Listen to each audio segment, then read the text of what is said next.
అనేవారు. నేను అనుకున్నా సరే అయితే అందరికీ రిప్లై ఇద్దాం ఇది అది అని.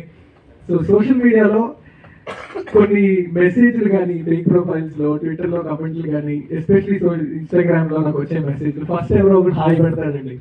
నువ్వు వాడికి రిప్లై ఇచ్చావా చూసి సరే సరే.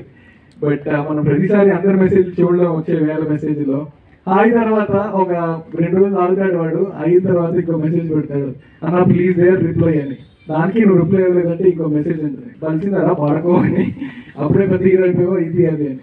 ఈ అవసరమైన నెగిటివిటీ వీటన్నిటికీ ఐ డోంట్ నో ఇప్పుడిప్పుడే దానికి ఎక్స్పోజ్ అవుతూ అనిపించింది నాకు. అన్న మీరు ఇందాక అన్నట్టు మనం సినిమా నమ్ముకొని వచ్చాం. ఈరోజు మనందరం ఇక్కడ ఉండడానికి కారణం, ఎవరో నాకు మెసేజ్ చేయడానికి కారణం, లేకపోతే ఎనీథింగ్, మనందరం సినిమా కోసం కలుస్తున్నాం. ఆ సినిమాకి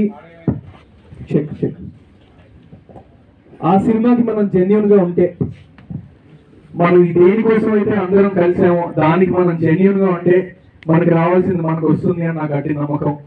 ఎంతమంది ఎన్ని రాళ్ళు విసిరినా